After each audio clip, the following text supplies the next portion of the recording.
영적 문제가 심각해지는 것 같아요.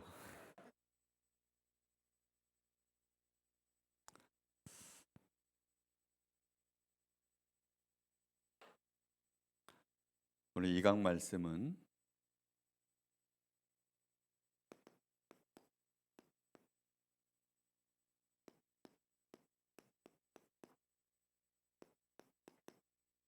하나님의 나라를 이루고 누리는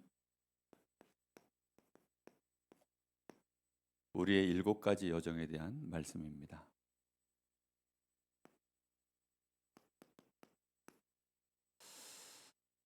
제가 지금까지 메시지 하다가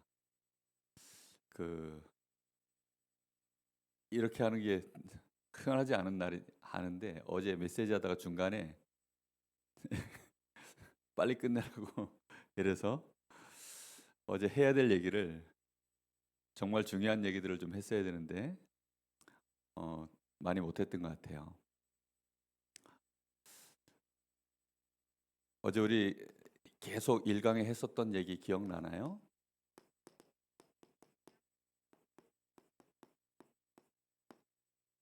제한된 집중.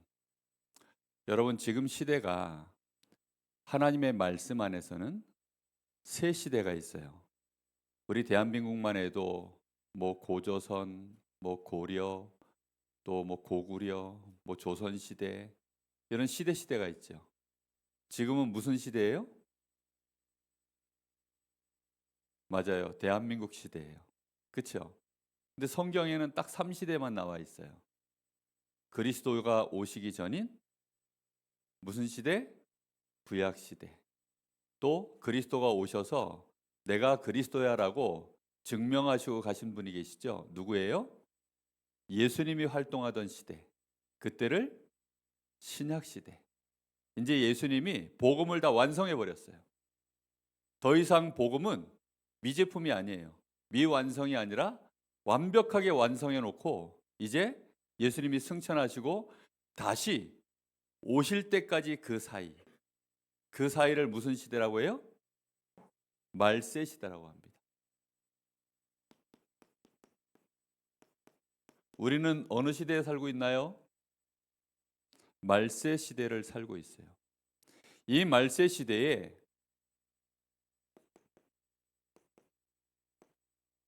하나님은 우리에게 선물을 하나 주셨습니다. 말세 시대에는 모든 것이 다 무너져요. 모든 것이 다 망해요. 모든 사람들이 다 고통 속에 있어요. 한 사람도 예외 없이.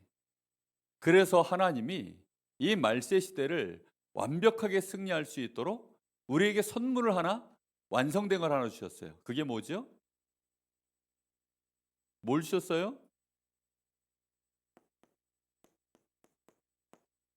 완성된 복음을 주셨어요. 구약 시대에는 하나님이 내가 이렇게 너희를 위하여 복음을 준비해 놨어. 드디어 이제 예수님이 오셔서 이 복음을 어떻게 하셨어요? 완성해 버렸어요. 마지막 시대에는 뭐 가지고 살아야 될까요? 완성된 복음으로 살아야 돼요.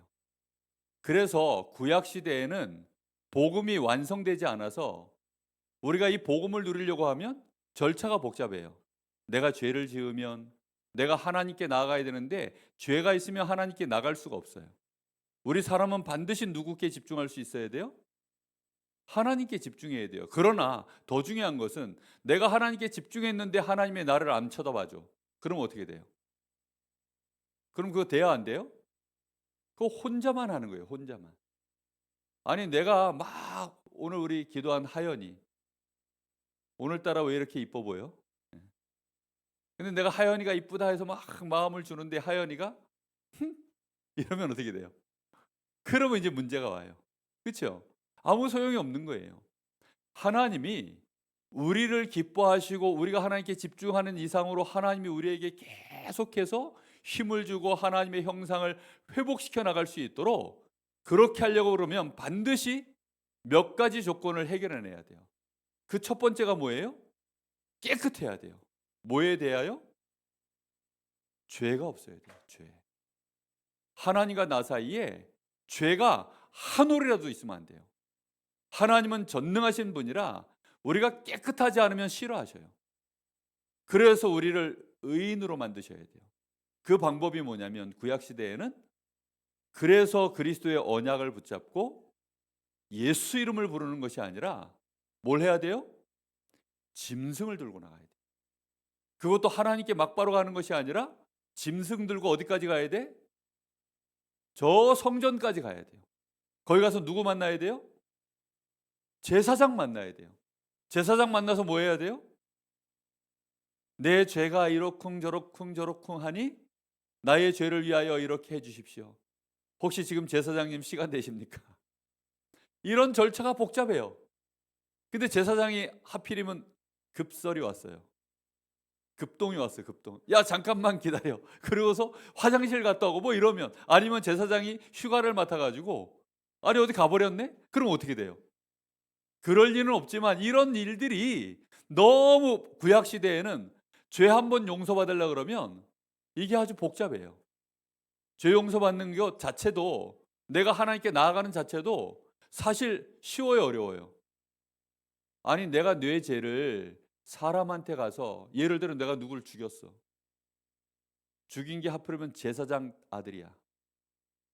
그럼 그거 나가서 말할 수 있어요? 아니 제사장님 아들을 내가 죽였다니까.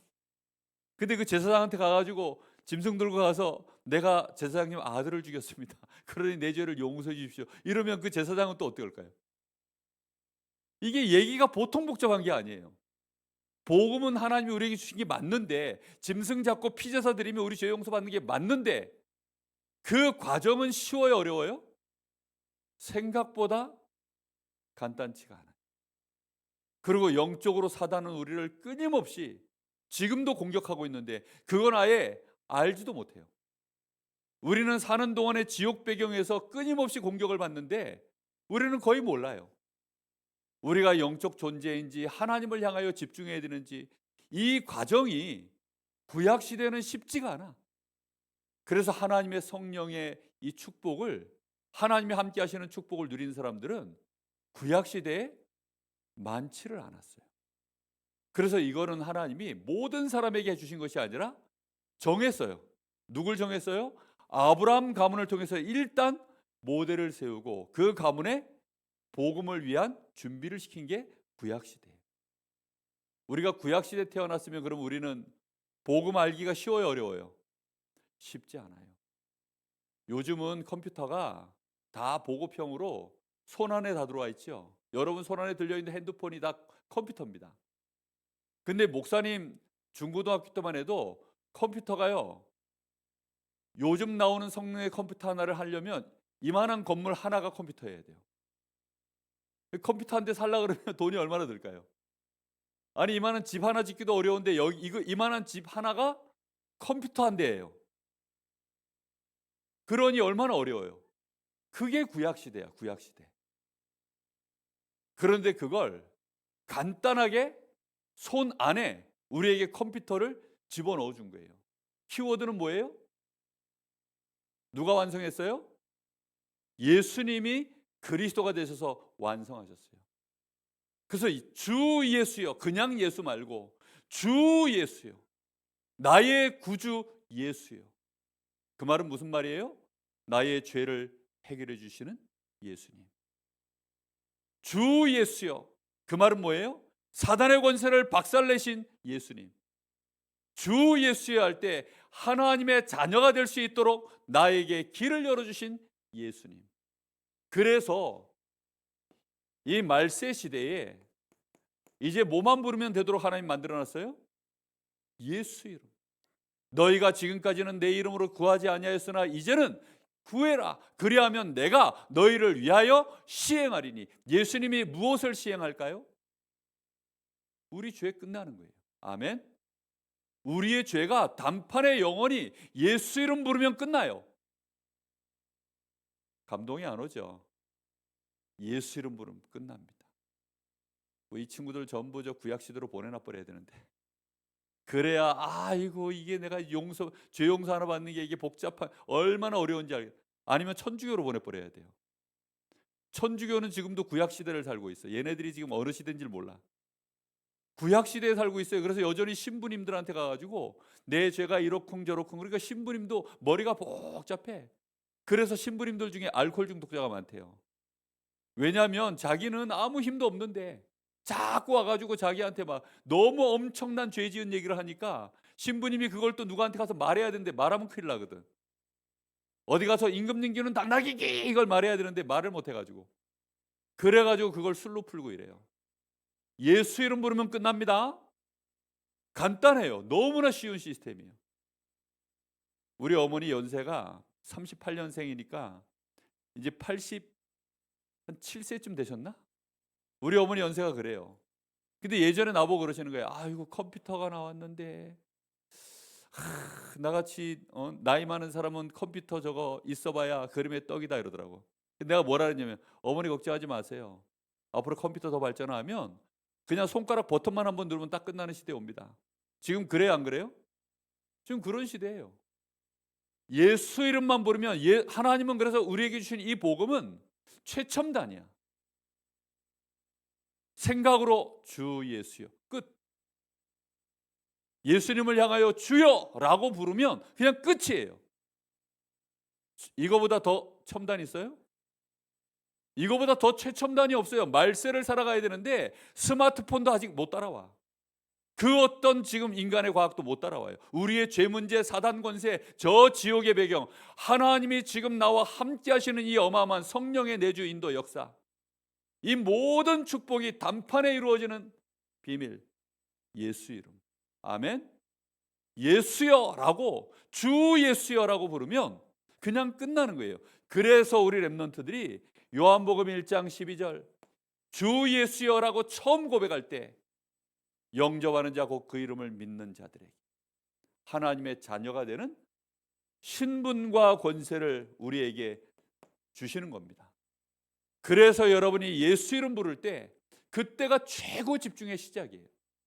렘넌트는 누구 이름 불러라? 예수 이름. 왜 예수 이름 불러야 돼요? 예수가 누구시니까?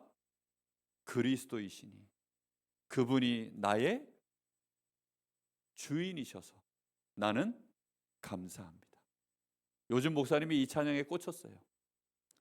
전에는 작은 망대에 꽂혀서 한참 또 작은 망대 부르다가 요즘은 이제 그 감사의 이유, 우리 찬양팀한테 그래서 나 나오기 전에 곡 하나 내가 신청해 놨어요. 감사의 이유 불러달라.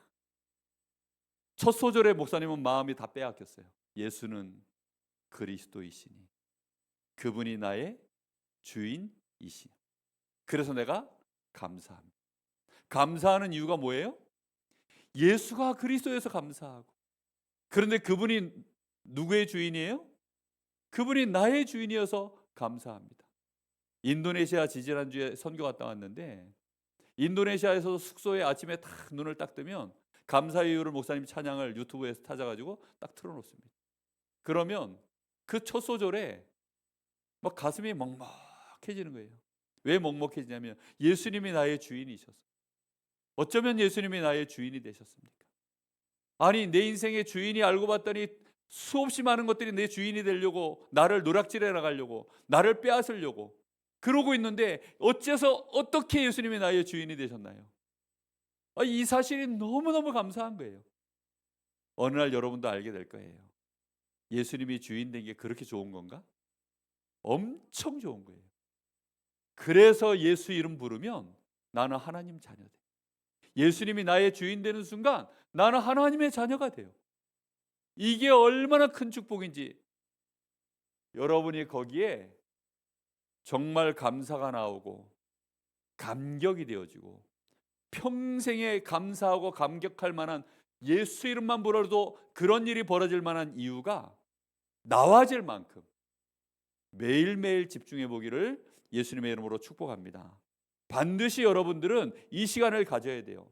이렇게 되어지면 하나님은 우리를 5장 24절에 보니까 우리를 사망에서 어느 자리로 옮겨버린다고 했냐면 심판에 이르지 않고 사망에서 우리를 생명으로 옮겨버린다 그랬어요. 그래서 옮겨졌어요 안 옮겨졌어요? 이미 옮겨졌어요. 내가 있는 자리는 사망의 그늘에 앉아 있는 것이 아니라 어디에 있어요? 생명의 자리에 앉아 있어요. 마태복음 4장에 보면 사망의 그늘에 앉아 있는 자들, 흑암에 앉아 있는 백성들, 그들에게 우리 주님이 빛으로 오셨다. 회개하라, 천국이 가까웠느니라. 우리 주님이요 외치신 메시지예요. 우리 렘넌트들 사망 가운데 있습니까? 생명 가운데 있습니까? 나는 잘 모르겠어요 하는 사람은 사망이에요. 생명 가운데 있는 사람은 금방 합니다. 나는 생명 가운데 앉아 있어요. 나는 생명의 사람이 생명 가운데 있어요. 알겠어요, 여러분? 그거 아는 사람은 예수 이름 정확하게 알고 부른 거예요.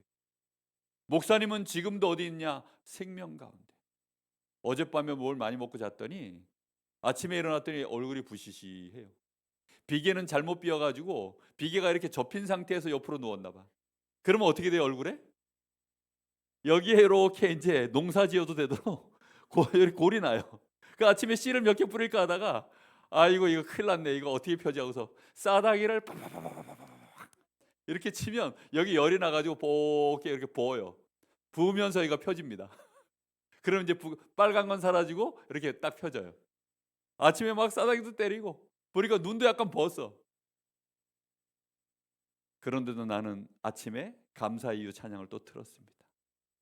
그리고 그 찬양 속에서 하나님, 얼굴은 비록 골이 베이고 눈은 부어가지고 컨디션은 안 좋아도 내가 하나님의 자녀인 것, 내가 지금 이 자리가 생명의 자리에 있으니 너무너무 감사합니다.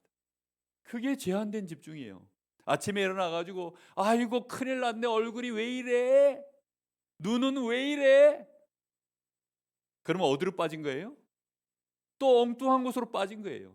그런데 감사의 이유를 예수 이름 부르면서 예수가 그리스도이시니 그분이 나의 주인이신 것을 감사합니다.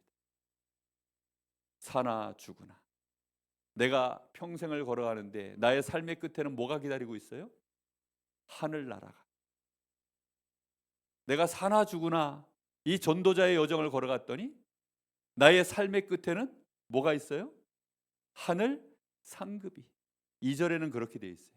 1절에는 하늘나라가 내 끝에 기다리고 있고, 또 전도자의 여정, 내가 사나 죽으나 제대로 해두지 못했든지 그 여정을 갔더니 저 삶의 끝에는 하늘 상급이 다 기다리고 있어요. 이유는 뭐 때문이에요? 예수 이름 불렀다고. 예수 이름 불렀다고. 이게 우리가 하나님 앞에 말세 시대에 해야 될 제한된 집중입니다. 여러분들은 하나님이 어떻게 났냐? 요한복음 14장 14절. 이제는 예수 이름 부르기만 하면 우리 주님이 응답하시겠다. 우리 주님이 실제로 아예 직접 일하시겠다. 그리스도이신 예수님이 일하시면 사단 권세 무너질 줄 믿습니다. 모든 죄의 저주가 다 무너지는 거예요. 말세 시대의 모든 게 전부 저주고 재앙인데 예수 이름 부를 때 저주와 재앙이 무너지고 지옥의 배경이 무너지고 하나님의 나라가 임하는 역사가 일어나는 거예요. 이 축복이 예수 이름 부를 때, 날마다 예수 이름 부르기를 바랍니다. 분명히 우리가 예수 이름 부르면 어떤 일이 벌어지느냐? 요한복음 14장 26절. 내 이름으로 오실 성령. 예수 이름 부르면 누가 와요? 성령이 우리 안에 임하시는 거예요. 하나님의 성령이 우리 안에 완벽하게 임해 계셔요. 그래서 이 축복에 집중해라. 날마다 집중하셔야 됩니다. 이렇게 되어지면 반드시 그 예수 이름 앞에 귀신이 무너지고, 귀신이 떠나갈 때에는 거기에 뭐가 임해요? 하나님의 나라가 임하느니라. 마태복음 12장 28절 29절에 틀림없이 예수님이 이렇게 말씀하셨어요. 우리가 가는 길에 결국은 어떤 일이 벌어집니까? 사도행전 1장 8절. 땅끝까지 이르러 237 나라 5천 종족에 가서 뭐가 되어집니까? 증인 되어지는, 한마디로 말하면 서밋 되어지는 이 축복이 우리에게 임하는 것입니다. 우리 렘넌트들 오늘 아침에 집중하셨습니까? 오늘 아침에 제한된 집중 하셨습니까? 혹시 나를 돼지로 만들지 않았어요? 오늘 아침에 뭘까? 오늘 아침은 어제는 고기 반찬 뒀는데 오늘 아침에는 무슨 반찬 주실까? 그 생각하면서 오신 친구들은 나를 뭘로 만든 거예요? 돼지는 아침에 일어나면 먹는 생각해요. 그게 돼지예요. 돼질래? 그 돼지, 예? 돼지가 돼버려요. 돼지가. 여러분, 나를 돼지로 만들면 안 돼요. 더 자고 싶다. 그거는 누가 많이 하는 생각일까요? 나무늘보가 보니까 많이 자더라고. 걔가 뭐 잠이 많은지 느린 건지 잘 모르겠는데 하여튼 맨날 짐승 같은 생각하는 거예요. 나라는 사람을 하나님의 형상으로 하나님을 바라보도록 만들어라. 그게 제한된 집중을 하라는 거예요. 그래서 그냥 모르겠거든 주 예수여, 그래도 모르겠거든 찬양 하나 틀어놔. 감사의 이유, 강추, 아니면 말씀 틀어놔요. 주일날 목사님 강단 말씀. 알겠어요? 아침에 일어나면 말씀 딱 틀어요. 그냥 찬양을 하나 틀든지 아니면 여러분 말씀 생각나는 거 묵상하든지. 그래도 모르겠다 주 예수여, 에라 모르겠다 주 예수여, 그냥 그렇게 하세요. 그러면 우리 주님이 알아서 다 해요. 자동 시스템. 아침에 버튼 하나 딱 눌러놓으면 컴퓨터 알아서 켜지고 알아서 다 하잖아요. 여러분이 알람 맞춰놓으면 알아서 아침에 알람 다 울리고 다 하잖아요. 최첨단 시스템. 그냥 에라 모르겠다 주 예수여, 끝. 알겠습니까? 그냥 모르겠거든 주 예수여, 알아서 하이소, 끝. 그러면 됩니다. 반드시 우리 렘넌트들, 그래서 이렇게 해서 여러분 자신을 반드시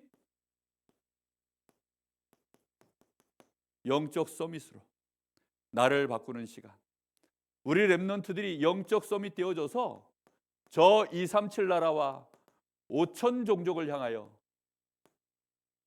나아갈 준비 반드시 하셔야 됩니다. 자, 왜 이렇게 해야 되느냐? 우리 렘넌트들은 목사님이 세상 얘기를 참 많이 해주고 싶어요. 왜냐하면 렘넌트들은 아직 세상 경험을 안 했기 때문에. 렘넌트들은 세상이 어떤지를 잘 봐야 됩니다. 왜지요? 여정이라는 말은 앞으로 내가 여행처럼 걸어가야 될 길을 뜻해요. 내 평생을 두고 걸어가야 되는 삶을 말하는 것이 여정입니다. 근데 우리 렘넌트들 여정을 가야 되는데 여러분들이 살아가야 될 곳이 세상이에요. 그럼 이 세상에 대하여 여러분들이 세상을 한번 보세요. 세상에 뭘 봐야 되느냐? 건물 쳐다보는 것이 아니라 뭘 봐야 되죠? 사람을 쳐다봐야 돼요. 우리가 살려야 될 곳은 사람이에요. 저 개돼지 짐승을 살리는 것이 아니라, 건물을 올려 세우는 것이 아니라 사람 살려야 되니까. 잘 봐보세요. 모든 사람이 일단 어떤 사람이 없느냐?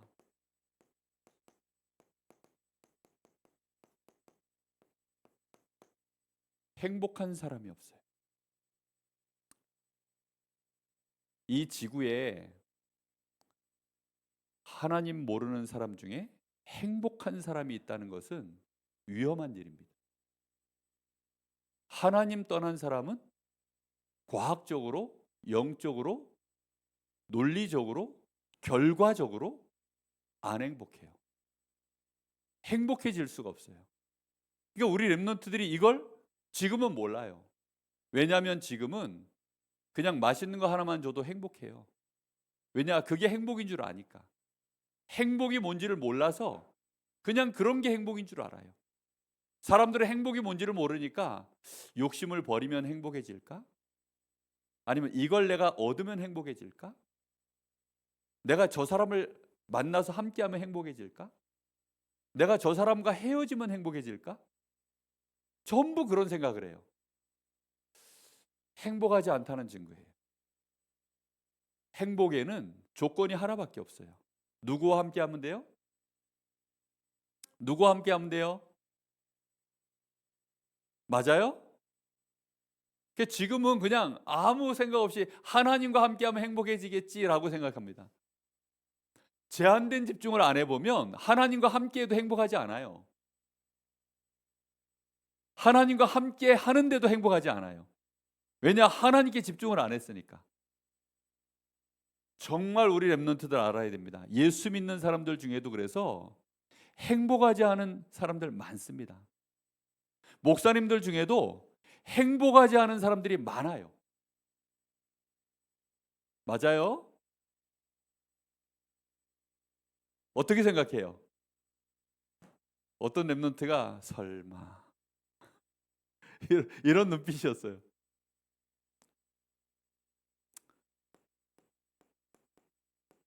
행복하지 않은 사람 특징, 내 얘기 많이 해요.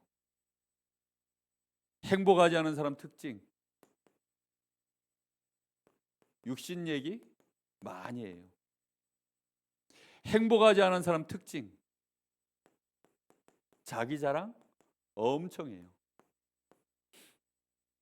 이게 무슨 문제인 줄 알아요? 나 중심, 육신 중심, 성공 중심. 다 이 얘기예요. 하나님 얘기 한마디도 안 해요. 그리스도 얘기 안 해요. 내가 예수로 행복해지고 하나님과 함께하는 이 축복에 대하여 전혀 몰라요. 이 사람들은 자신이 지금 하나님께 죄를 갖고 있다는 사실, 나라는 존재가 지금 죄 속에 있다는 사실, 그리고 끊임없이 마귀에게 당하고 있다는 사실, 하나님을 떠나서 지옥의 영향권에 내가 있다는 사실 모르고 살아요. 그게 세상의 모든 사람들의 모습이에요. 이런 얘기를 목사님이 예를 들어서 얘기해 주면 한도 끝도 없어요. 앞으로 여러분들이 확인해 봐요. 살면서 다 확인해 보세요. 그냥 일반 사람들 말고 유명한 사람, 성공한 사람, 그냥 겉으로 드러난 거 말고, 어제 얘기해 줬죠, 이효리 목사님은 어렸을 때 최진실 엄청 좋아했어요. 여러분들 중에 최진실 아는 사람 별로 없을 거예요. 목사님하고 나이가 동갑이야. 근데 몇 년 전에 자살했어요. 근데 최진실은 요즘으로 얘기하면 누구라고 얘기해야 되나? 르세라핌의 그 뭐 누구? 응? 아니면 뭐 에스파? 그 뭐 누구지? 에스파의 카리나. 맞아, 카리나. 뭐 그 정도 급. 응? 그런 친구였는데 그 친구도 자살했어요. 책받침, 목사님 어렸을 때 책받침 이런 거 있었는데 거기에 늘 보고 이쁘다. 야, 정말로 이쁘다. 이러면서 늘 책받침 공부하다가 스트레스 받으면 한 번씩 보고 이랬단 말이에요. 근데 그 친구가 어느 날 자살해 버렸어요. 얼마나 마음이 아프고 슬프던지. 여러분 세상을 잘 보세요. 그 처음만 보지 말고 앞모습만 보지 말고 정말로 끝까지 보세요. 보면 알게 돼요. 행복하지 않구나. 저 사람이 행복한가 안 행복한가 그 눈 가지고 보라니까. 부러워하면서 보면 행복한가 안 행복한가 그냥 아예 처음부터 안 보여요. 그냥 행복한 줄로 딱 알고 그냥 부러워만 하는 거예요. 근데 진짜 행복한가? 이뻐요. 잘생겼어요. 그런데도 행복한가 안 행복한가 잘 보라니까. 그러면 안 행복한 걸 여러분들이 금방 알게 돼요. 목사님은 어렸을 때 조수미 알아요? 목사님 어렸을 때 전부 충격받았던 얘기들이에요. 조수미라고 알아요? 우리 대한민국에 세계적인 프리마돈나 성악가 있어요. 밤의 여왕이라고 하는 아리아예요. 이 노래를 완벽하게 부를 수 있는 여자가 전 세계에 딱 3명 있는데 그 중에 한 명이 조수미라고 하는 여자예요. 이 여자가 세계적인 이 지휘자, 그 지휘자가 웬만하면 다 까칠하게 되는데 조수미 딱 보고 반해가지고 그냥 자기가 양부가 돼줄 만큼 그렇게 대단한 실력이 있는 여자예요. 근데 이 여자가 어느 날 인터뷰하는 거 들었어요. 20년 전에 들어요. 20년 전에. 이게 목사님 20년 전에 들었는데 충격받아가지고 잊혀지질 않아요. 자기가 공연을 다 우리나라의 가장 큰 무대가 세종문화회관인가 이래요. 거기에서 이제 공연을 쫙 하고 나서 이제 밤에 현대호텔인가 그 스위트룸 제일 높은데 제일 비싼데 거기 딱 들어가서 이제 숙소에 가 있는데 기자가 찾아갔어요. 약속을 하고. 그 지금 기분이 어떠십니까? 그러면 이제 기자가 질문했을 때는 이 조수미라고 하는 여자가 오늘 공연을 성공적으로 마쳐서 너무 뿌듯하고 감사하고 행복하고 만족스럽습니다. 이럴 줄 알았어요. 그런데 그 여자가 뭐라 그랬냐면, 공연을 마치고 숙소로 돌아오면 저는 그 화려했던 무대만큼 공허함과 허무가 밀려오는데 견딜 수가 없습니다. 그래서 어떤 때는 여기에서 뛰어내리고 싶다는 생각도 가끔 듭니다. 아니, 텔레비전에서 나왔다니까? KBS에서 토요일인가 일요일마다 저녁에 그 인간 세상인가? 그 뭐 하여튼 있었어요. 거기에 직접 나오는 얘기를 목사님이 들었어요. 그때 목사님이 복음 갖고 있었던 시절이라 그 얘기를 딱 듣는데 정말이군. 여러분들이 자세히 끝까지 보면 알아요. 행복하지 않다는 사실. 뿐만 아니라 이 사람들은 뭐도 없냐? 답을 가진 사람이 한 명도 없어요. 전부 답이 없어요. 그래서 어디 가느냐? 역술인 찾아가요. 점수라는 사람 찾아갑니다. 저 나무 돌멩이 이런 데 가서 답을 달라고 막 빕니다. 답이 없어서. 사람들은, 이런 거 안 하는 사람들은 뭐 하는 줄 알아요? 열심히 연구해 봅니다. 그걸 보고 철학이라 그래요. 사람들은 그냥 착하게 살면 되겠지, 선행이라 그래요.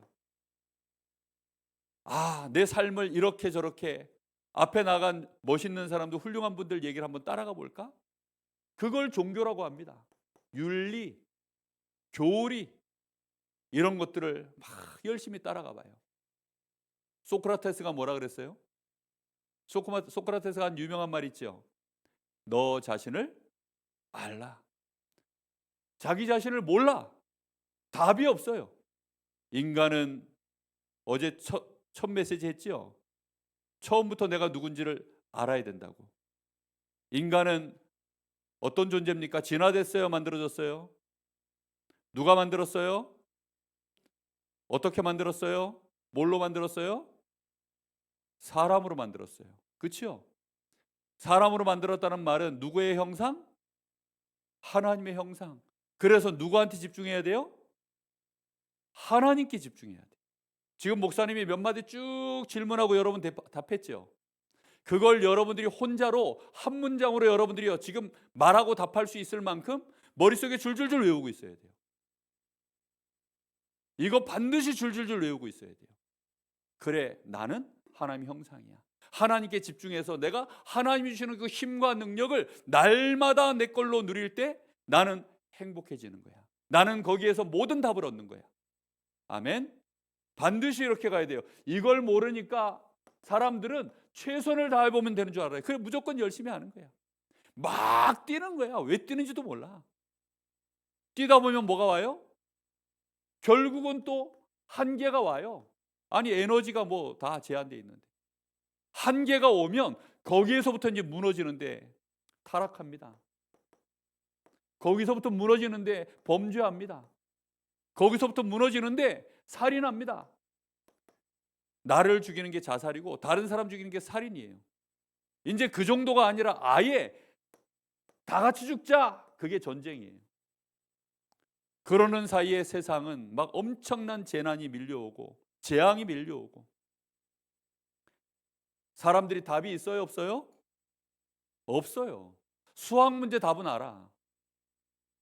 그런데 자기 문제 답은 몰라요. 그래서 세상에는 어떤 사람이 없냐? 정상인 사람이 없어요. 쉽게 말하면 문제 없는 사람이 없다고. 정상적인 인간이 한 명도 없어요. 목사님을 우리 집사람이 처음 만났을 때 멋있어 보였대요. 저 남자 정말 괜찮구나. 근데 지금 와서 뭐라고 하시느냐? 이제 와서 보니까 엄청 비정상이었대요. 저를 보고. 정말 지금 같았으면 결혼 안 했을 거래. 엄청 비정상이래. 그래서 제가 맞다 그랬어요. 그 말 듣고 나는 기분이 나빠야 되는데 기분이 하나도 안 나빠요. 왜냐? 이제 드디어 이 사람이 나를 정확하게 봤구나.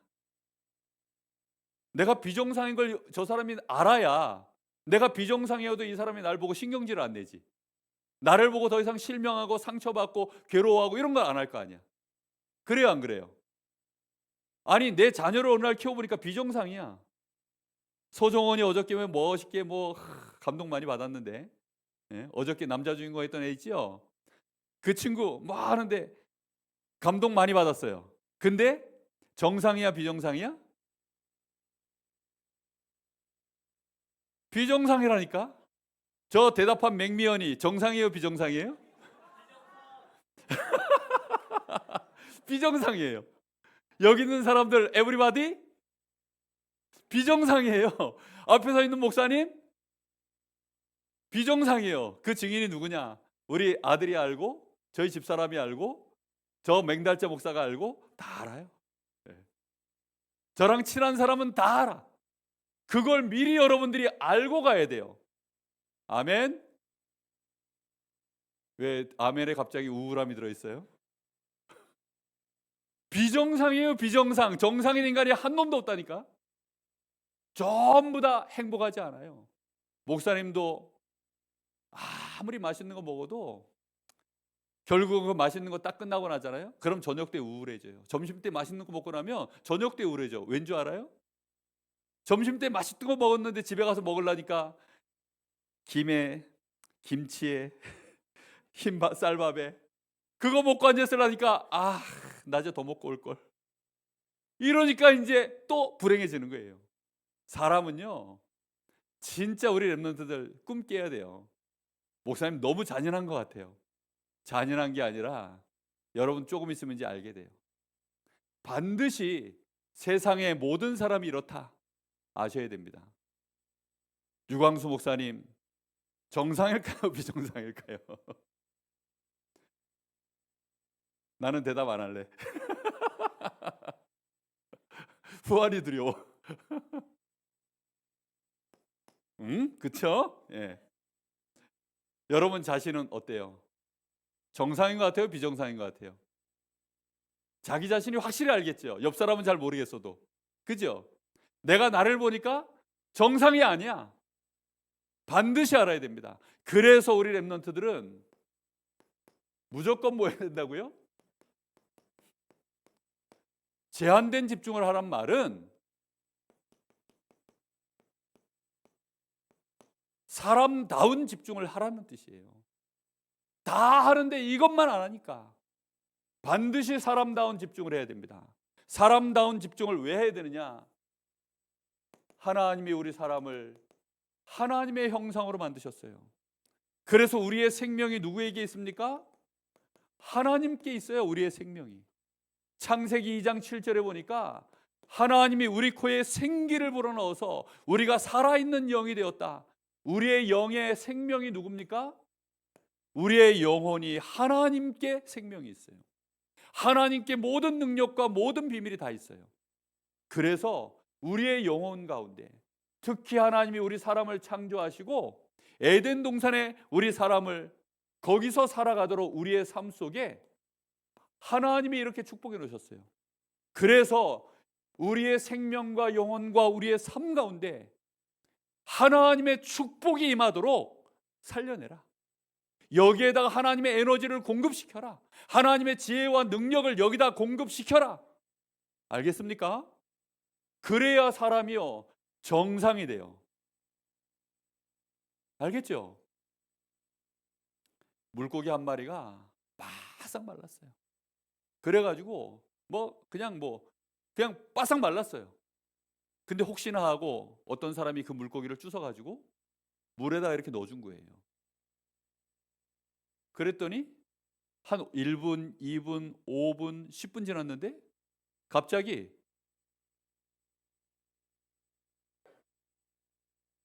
그 바싹 말라가지고 굳어있던 애가 갑자기 한 10분쯤 지났는데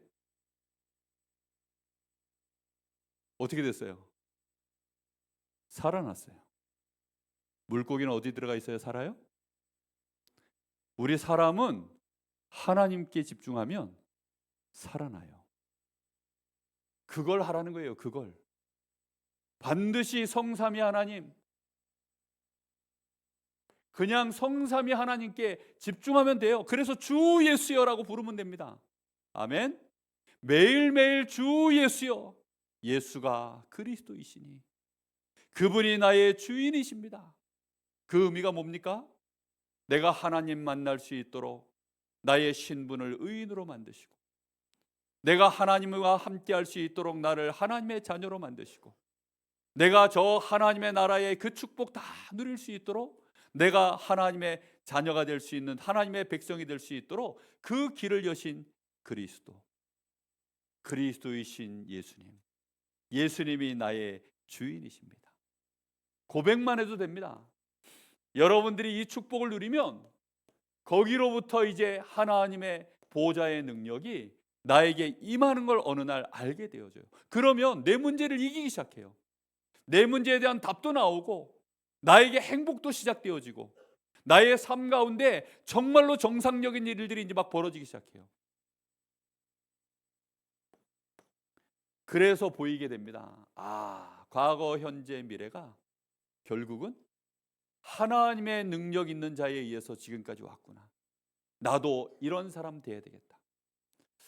요것만 여러분이 딱 가지고 가도 사실은 완전히 살아납니다. 뒤에 더 있지만 시간 관계상 줄이고, 자, 그러면 제한된 집중을 할 수 있는 사람은 이게 되어지면 응답이 오기 시작해요. 무슨 응답이 오기 시작하냐면,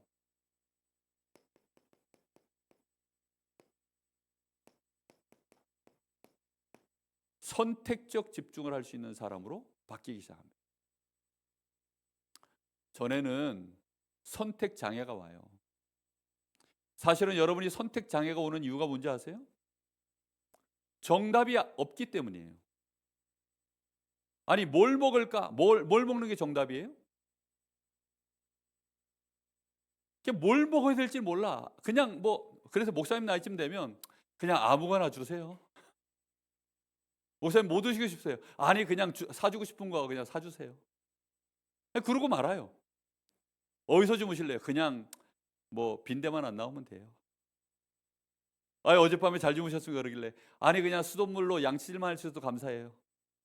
인도네시아 갔더니 좋은 호텔에서 잤는데도 거기는 상수도 시설이 없어가지고 거기 나오는 수돗물 가지고 맑은데 그걸로 양치질하면 바로 폭풍 설사합니다. 그러니까 그냥 수돗물로 양치질만 할 수 있어도 감사해요, 지금은. 그러니까 아무데나 자도 됩니다. 선택적 집중이라는 것이요, 날이 갈수록 점점 선택 장애가 와요. 이거 입어봐도 결국은 그렇고, 저거 먹어봐도 결국은 그렇고, 이 남자 만나봐도 남자가 다 똑같지 예? 이 여자 만나봐도 이 여자가 다 똑같지 차 좋은 거 타봤더니 그렇더만, 차도 그냥 그렇지 다 차버려 그냥. 예? 선택에 점점 장애가 와요. 하고 싶은 게 없어져요. 나라가 발전하면 발전할수록 의욕이 떨어져. 대한민국에 다 있잖아요. 그러니까 대한민국 살다가 딴 나라 가면 사는 게 재미없어요. 대한민국에서 사는 게 얼마나 재미없는 줄 알아요? 왜요? 이미 다 갖춰져 있어가지고. 선택에 갈수록 장애가 오는데, 여러분들은 드디어 이거야, 이것만큼은 내 목에 칼이 들어와도 이것만큼은 확실해, 이거 할 수 있는 답이 나와요. 좋아요, 안 좋아요? 좋잖아요. 아니, 내가 돈을 수십억을 가졌어요. 근데 이 돈을 어디에 쓸 데가 없네? 그러면 어떻게 돼요? 그러면 이제 머리 긁는 거지. 내가 이러려고 돈 벌었나? 내가 저 여자 얻으려고 엄청나게 헌신하지 프로포즈하고 공소운동에 빌려가지고 해가지고 엄청나게 해서 그렇게 결혼했는데 나중에 보니까 그것도 아니야. 여러분들이 내가 한 선택에 후회가 없고, 이것만큼은 확실한 거야, 내 목에 칼이 들어와도 나는 여기에 목숨을 걸어, 아예 그럴 만한 가치가 딱 발견되어지는 선택을 할 수 있는 드디어 그 시간이 옵니다. 목사님은 렘넌트 운동에 생명 걸었어요. 여러분들은 안 걸었죠? 목사님은 생명 걸었어요. 생명 걸었다고 해도 아직도 잘 못 걸어요. 근데 선택을 그렇게 해버렸어요. 이 일에 나는 생명 거는 것이다. 나는 전도와 선교에 생명 거는 것이다. 이미 선택을 했어요. 그 길 가다가 손해가 오고 그 길 가다가 뭐 여러 가지 많은 문제가 와도 그냥 가요. 왜요? 확실하게 선택할 수밖에 없는 여기에서 나온 답이 있기 때문에. 그걸 보고 일곱 여정이라고 합니다. 이런 부분들은 앞으로 이제 우리 기도 스쿨에서 한 달에 한 번씩 이제 풀어나가겠습니다. 자, 일단 하나님을 향하여 나의 삶을 살면서 바쁘게 살고 힘들게 살고 뭐 한가롭게 살든 성삼위 하나님을 향하여 이제 선택적 집중이 가능해져요. 예전에는 한가하고 시간 나야 내가 따로 시간을 내서 했는데 이제는 순간순간마다 그래서 하나님이 나와 함께 하시는구나. 위드. 우리와 함께 하시는구나. 임마누엘. 모든 것에 함께 하시는구나. 원네스. 이게 선택적 집중에 의해서 계속 이제 확인되어져요. 전에는 나 혼자만 함께 하시는 하나님으로만 내가 제한된 집중으로 나를 개발시키며 누렸는데 저 사람과도 함께하고 이 모든 것 속에 하나님이 함께 하시도록 내가 그 축복을 누려야 되겠구나. 그 선택을 해요. 전에는 싫은 인간 만나면 아이고 나가리. 얘는 친하니까 아이고. 그러던 내가 이제 모든 것 속에 하나님이 함께 하시는 축복을 어떻게 하면 나누어 주지? 함께 누리지? 이제 이렇게 그 여정이 시작되어져요. 최고 행복한 선택이 됩니다. 그리고 10가지 비밀.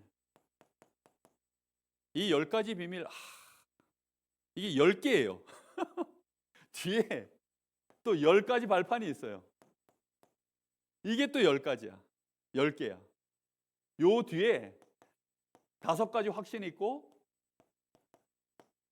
그리고 요 뒤에 9가지 흐름이 있고, 그리고 요 뒤에 더 심각해요. 62가지 삶이 있어요.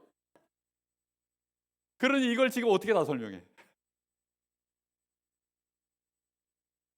그래서 목사님이 이게 너무 많아서 선택적 집중을 하나 하기로 했어요. 오늘은 요거 설명해주고 끝나야 되겠다. 요거 하나라도 설명해야죠. 일단 하나님이 나와 함께 하시니까 나의 삶 가운데 결국은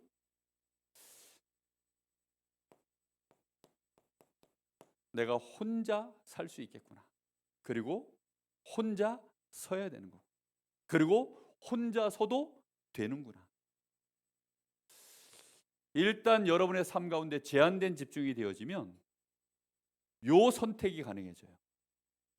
그래서 많은 사람이 있는데 그 속에서 내가 혼자서 하나님을 바라볼 수 있는 사람들. 요셉이 형들한테도 집에 여러 가지 복잡한 상황 속에서 저 애굽의 노예로 팔려갔는데도 형이랑 같이 갔어요? 동생이랑 같이 갔어요? 혼자 갔어요? 혼자 갔어요. 목사님 중학교 때 우리 형이 처음으로 야구 시합한다고 집을 떠났어요. 그날 얼마나 서러워서 울었는지. 형아 어디가? 형 놔둬두고 가지마. 형이랑 처음으로 같이 막 지지고 볶고 했던 형이 한 일주일 없어지니까 마음이 서러워가지고 형 어디 갔어? 엄마 형 어디 갔어? 언제 와? 중학교 때 순진해가지고 지금은 그 인간 올까 봐 싫어. 근데 그때는 그랬다니까요. 그때 내가 뭘 안 됐냐? 독립이 안 돼가지고. 사람들은 혼자서 살아남는 비밀을 모르면 옆 사람 괴롭힙니다. 주변 사람 다 죽여요. 혼자서 내가 괜찮구나. 내가 혼자 얼마든지 가능하구나. 왜요? 하나님이 나와 함께 하신. 나는 외롭지 않아. 오히려 지금 이 시간이 기회야. 하나님을 바라볼 수 있는 시간이야. 이렇게 되어지기 시작하면 이제 삶이니까 세상이 이렇잖아요. 이런 삶 속에서 살다 보니 이상한 인간들만 전부 만나요. 이상한 놈, 나쁜 놈, 뭐 그다음에 뭐 영화 제목이 있잖아요. 이거 이상한 놈, 나쁜 놈 또 뭐였죠? 하여튼 있어요. 놈. 그런 놈들만 가득한 세상에 사는데 거기서 뭐가 보이느냐? 현실은 나쁜 놈이고 막 그런데 현실, 사실, 진실 그 뒤에 뭐가 보여요?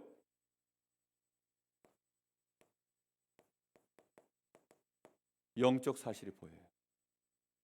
영적 사실이 정말로 보여지게 됩니다. 그렇게 되어지면 여기에서 다른 사람 따라갈 게 아니라 영적 사실에 근거한 하나님이 나와 함께 하시는 이 축복 속에서 역발상을 하게 됩니다. 생각을 전환하는 게 쉬워져요. 그래서 저 사람이 지금 나를 괴롭히는 게 아니라 알고 봤더니 자기가 괴로워서 저러는구나. 역발상. 제가 나를 공격하는 게 아니라 알고 봤더니 살려달라고 나에게 지금 애원하는 중이구나. 역발상. 이게 보여요. 저 사람이 왜 저렇게 무너지지? 저 사람이 왜 교수직이나 돼가지고, 아니 선생님이나 돼가지고, 아니 우리 엄마 아빠가 왜 저러시지? 알고 봤더니 영적 사실이 보이니까 힘드시는 거, 힘이 떨어진 거구나. 엄마 아빠가 왜 저러실까 실망이 아니라 엄마 아빠가 위로가 되어져요. 역발상. 이해됩니까? 이런 것들이 영적 사실이 정확하게 내가 독립되어져서 보여지기 시작해요. 이런 것들이 보여지면 거기에서 이제 나와 함께하는 주변의 사람들이 나 때문에 쉽게 힘을 얻고 답을 얻어요. 안 될 일들이 쉽게 되어져요. 그게 시너지라 그래요. 나 때문에 일이 안 돌아가는 사람이 있고 나 때문에 일이 더 잘 돌아가는 사람이 있어요. 여러분들이 시너지를 일으키는 사람으로 바뀌어요. 그리고 위기가 오면 저게 위기가 아니고 기회구나, 기회. 정확하게 보이기 때문에 내가 흔들리면 멀쩡한 곳에서 자빠집니다. 눈이 오니까 어제 그제 강릉에 눈 엄청 왔어요. 그러니까 우리 교회에 다리에 힘이 없으신 분들 있잖아요. 나이가 벌써 80 넘어가고 막 이러신 분들은 할머니들 다리에 힘이 없으잖아요. 그러니까 할머니들 목사님이 태우고서 이렇게 차에 내려드리는데 차에 내려서 교회까지 한 20m 정도 거리를 목사님이 이렇게 부축해서 이제 안에까지 안전한 것까지 모셔드리는데 이렇게 붙들고 가니까 막 그냥 순간순간마다 다리가 그때마다 목사님이 이렇게 붙들어드려요. 그냥 놔드리면 어떻게 돼요? 그 순간마다 위기야. 순간순간이 다 위기야. 근데 목사님은 그때 뭐가 되죠? 목사답게 우리 권사님을 딱 붙들고 내가 목사다운 이런 사람입니다 라는 것을 보여드릴 수 있는 뭐예요? 기회. 역시 우리 소목사님은 우리 교회 목사님이셔. 기회. 그분한테는 위기인데 나한테는 뭐가 돼요? 기회. 여러분 이런 기회가 많아요. 여러분 학교에 공부 잘 못하는 친구가 오늘 여러분한테 이것 좀 가르쳐줘 하면 그때가 뭐라고요? 기회예요. 우리한테는 위기 없어요. 우리한테는 위기가 없어요. 왜 위기가 없죠? 하나님 자녀에게 위기가 없어요. 모든 순간이 다 기회예요. 아멘. 꼭 기억해야 됩니다. 반드시 렘넌트들은 어느 날 그래서 이런 위기를 간단간단하게 기회로 다 바꿔서 살기 시작하면 드디어 2단계에 옵니다.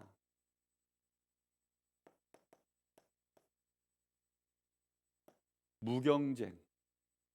어느 날 바로왕 앞에 국무총리감으로 이 위기를 극복해야 될 사람을 뽑아 세웠는데 몇 사람이 섰어요?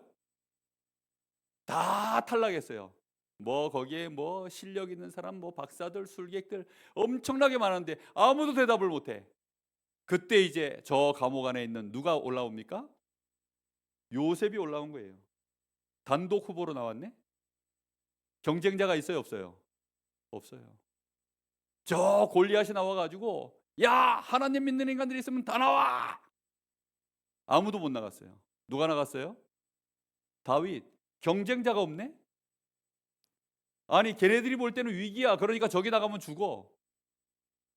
상금을 뭘 걸었냐? 사울 왕이 야, 저 골리앗 이기면 그 사람한테 내 딸 줄게. 그래서 나의 사위로 삼고 너에게 이런 권력과 이런 포상을 줄게. 근데 나가면 죽는 걸 아니까 아무도 안 나가. 그게 위기로 보였어요. 근데 다윗은 그냥 뭐 위기도 아니야. 그냥 나가요. 이게 무경쟁. 그래서 응답받는 사람은 이게 위기인 줄도 모르고 위기를 해결해 버리고 응답받아요. 다니엘 보세요. 아니 임금님이 꿈을 꿨는데 아니 자기가 꿈을 뭘 꿨는지 모르겠어. 근데 너무 기분 나쁜 꿈을 꿨어. 그래서 신하들 다 불러 모아가지고 내가 어젯밤에 꿈을 꿨는데 내가 무슨 꿈을 꿨는지 너희가 말하고 그 꿈에 대하여 해몽을 해. 그랬더니 신하들이 머리를 벅벅 긁으면서 아니 임금님 꿈을 얘기해 주셔야 우리가 그걸 해몽을 해드리죠. 아니 글쎄 너희가 내가 꿈을 꿨는데 기분 나쁘니까 그 꿈 얘기를 해줘. 그리고 거기에 대해서 해석을 해줘. 그러니까 신하들이 막 미치는 거죠. 그때 다니엘이 탁 나와가지고 임금님이 꿈꾸면 이런 꿈이고 그 꿈에 대한 해석은 이런 뜻입니다. 하나님께 집중되어 있는 사람은 그냥 무경쟁이에요. 근데 어렵게 풀어요? 쉽게 풀어요? 너무 쉬워. 복잡하고 어려운 게 없어요. 우리 랩런트들이 하나님께 집중되어 있으면 친구들은 위기 속에 있어요. 근데 여러분은 그냥 대충 한마디씩 툭툭 하는 말들이 걔네들한테는요 다 답이야. 여러분들이 직장 가가지고 학교 가가지고 친구들이 막 힘들어하고 괴로워하는데 그냥 여러분들이 한마디 그냥 툭툭 해주는 그런 말들이 다 무경쟁의 답이에요. 전부 역발상의 대답이에요. 남들이 보지 못하는 영적 사실에 대한 정확한 증거들이에요. 아무 문제가 안 돼요. 이게 우리가 걸어가는 여정입니다. 좋아요, 안 좋아요?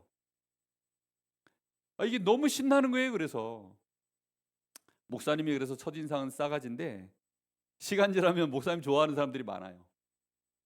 목사님 첫인상은 싸가지야. 왜 싸가지냐면 얼굴 표정이 너무 굳어 있어가지고. 근데 시간 지나면 이런 게 목사님이 누려지니까 주변의 사람들이 조금씩 좋아하더라고요. 우리 랩런트들이 그렇게 될 줄 믿습니다. 이렇게 되어지면 나중에는 아예 전혀 다른 차원의 역사가 일어나요. 이제 아예 바꿔버려요. 재창조. 시간 더 지나면 이제 아무도 넘볼 수 없는 서밋의 자리에 딱 들어갑니다. 그리고는 이제 이 서밋의 위치에서 아무도 가지 않는 저 광야의 황무지에 이런 것들을 실제로 살리는 전도자로 가는 것입니다. 그리고 하나님의 절대, 이걸 이제 이루는 그런 증인으로 딱 서게 되어집니다. 자, 결론입니다.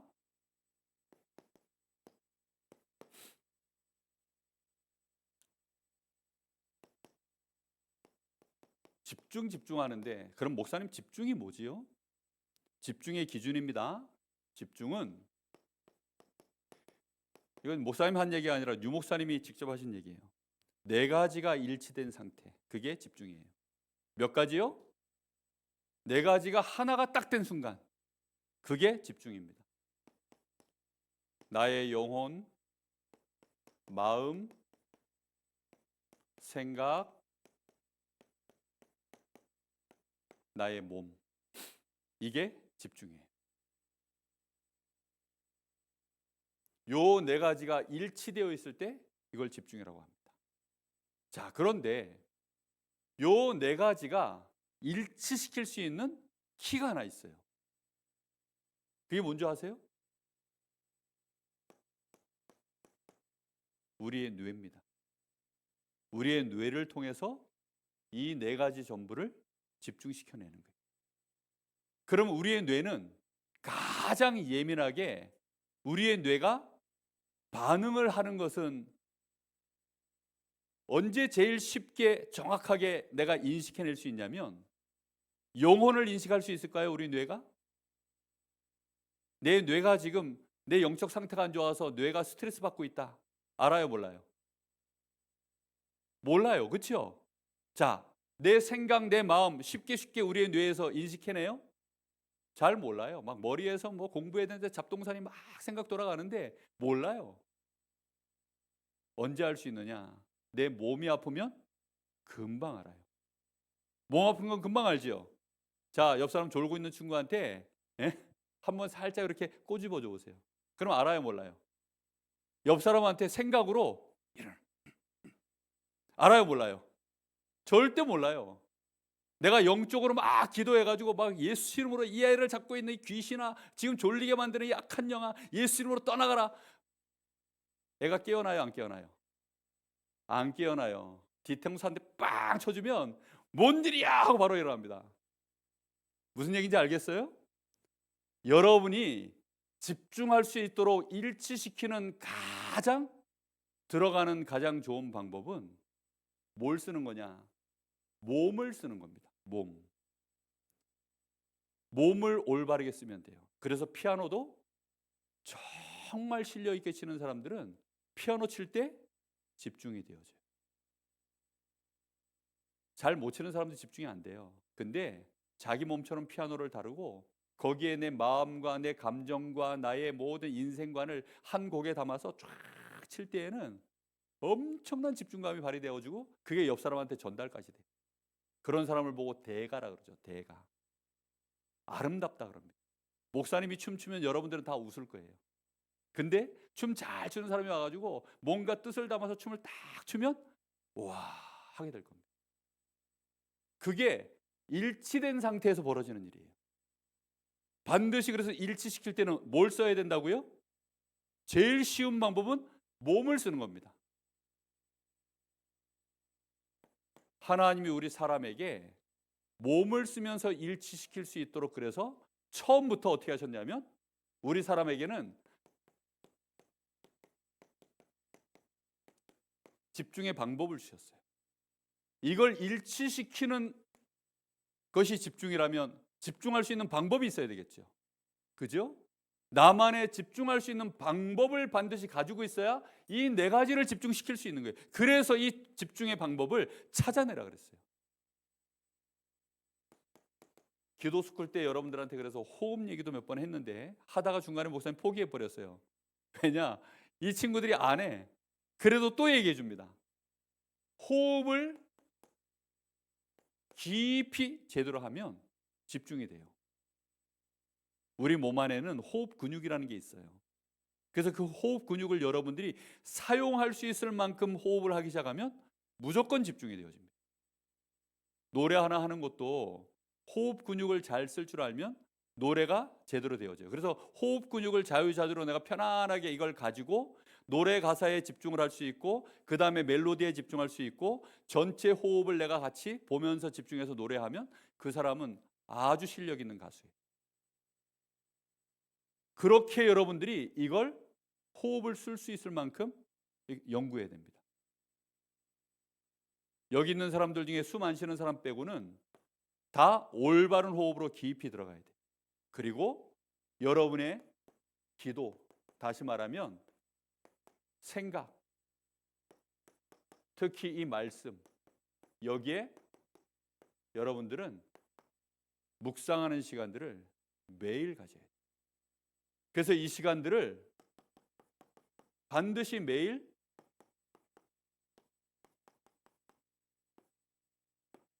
10분 이상 가지세요.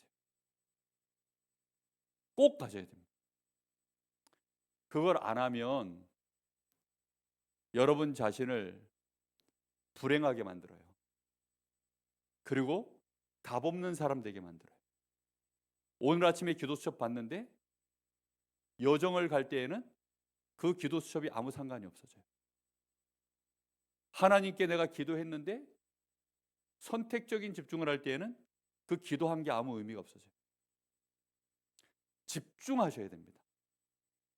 제한된, 앞에는 계속 제한된 이 얘기를 했죠. 그죠? 사람이니까 제한되게 하나님께 집중해야 돼. 근데 제한돼서 하나님께 집중하지만 집중의 의미가 뭐라 그랬어요? 영혼, 마음, 생각, 육신을 집중하는 겁니다. 그래서 창세기 2장 7절에 하나님이 우리 사람에게 그 코에 직접 생기를 불어넣어서 하나님과 우리 사이에 집중이 되도록 하나님은 우리의 호흡을 가지고 연결시켰어요. 호흡을 가지고 그래서 하나님께 연결할 때 가장 완벽한 집중이 이루어져요. 이건 성경적이에요. 목사님은 그래서 공기가 굉장히 예민해요. 어젯밤에도 그래 숙소에 올라가서 창문 다 열어놓고, 겨울을 목사님 좋아해요. 겨울에는 방충망도 없이 다 여니까. 여름에는 방충망을 쳐놓아야 되니까 그 방충망을 타고 공기를 받으니까 이게 흐름이 안 좋아. 겨울에는요 다 열어놓습니다. 뭐 모기, 날파리 이런 거 안 들어오니까 열어놓고 그러고 이제 호흡합니다. 찬바람인데 상관없어요. 매일 해야 됩니다. 매일. 아침이 됐든 밤이 됐든 하루에 한 번 이상은. 근데 제일 좋은 시간은 언제냐? 잠자기 전에. 잠자기 전 10분 전이 제일 좋아요. 하루의 일과를 다 맞춰놓고 그냥 혼자서 베란다에 나가요. 베란다가 없는 집은 어떻게 하면 됩니까? 문 열고 밖으로 나가요. 모기 안 물릴 만한 곳으로 나가요. 나가서 뭐 하느냐? 잠깐 서 있어요. 그리고 깊게 하세요. 그리고 들어오는 숨에 하나님, 나에게 이 시간 성삼위 하나님으로 충만하게 해주세요. 주 예수여, 나의 모든 문제를 해결해 주셔서 감사합니다. 나를 하나님 자녀 되게 하신 것 감사합니다. 이번 주 말씀, 주일날 주신 말씀 잠깐 생각만 해도 돼요. 호흡하면서. 그러면 여러분의 영적 상태가 이 부분이 전부 살아납니다. 그럼 반드시 서밋 되어져요. 하루 한다고 효과 있을까요? 하루 한다고 효과 없습니다. 다이어트는 며칠을 해야 살이 빠진 효과가 나올까요? 밥을 며칠을 열심히 먹어야 살찐 효과가 나올까요? 생명이라는 거 한 끼 먹었다고 바뀌고 한 끼 안 먹었다고 바뀌고 그런 거 없어요. 매일매일 꾸준히 하면 됩니다. 목사님은 여러분들한테 분명히 얘기할 수 있어요. 하루도 안 빼먹고 이 시간을 한 10년 이상을 했어요. 꼭 해야 됩니다. 그게 서밋으로 가는 제한된 집중입니다. 7대 여정, 특히 오늘 이렇게 10가지 비밀, 이런 10가지 발판, 9가지 흐름, 확신, 이런 증거들이 우리 렘넌트들에게 집중의 이 비밀 속에서 응답될 줄로 믿습니다. 기도하겠습니다. 하나님께 감사를 드립니다. 오늘 우리 사랑하는 귀한 렘넌트들, 강원 렘넌트 대회 속에서 하나님께 집중하는 비밀, 정말 하나님이 나의 절대망대가 되며 하나님과 함께 동행하는 여정을 걸어가는 그 속에서 하나님이 우리에게 남겨놓으신 중요한 이정표들을 따라 한 걸음 한 걸음 걸어가며 또 우리의 후배들이, 우리의 후대들이 따라올 이정표를 남기는 그런 축복된 전도자의 삶 살도록 하나님 이 GRC를 축복하여 주옵소서. 우리 렘넌트들을 축복하여 주옵소서. 지금은 우리 주 예수 그리스도의 은혜와 우리 아버지 하나님의 크신 사랑하심과 성령의 역사하심이 여기 사랑하는 하나님의 귀한 자녀들 머리 위에 이제와 영원토록 함께 계실지어다. 아멘.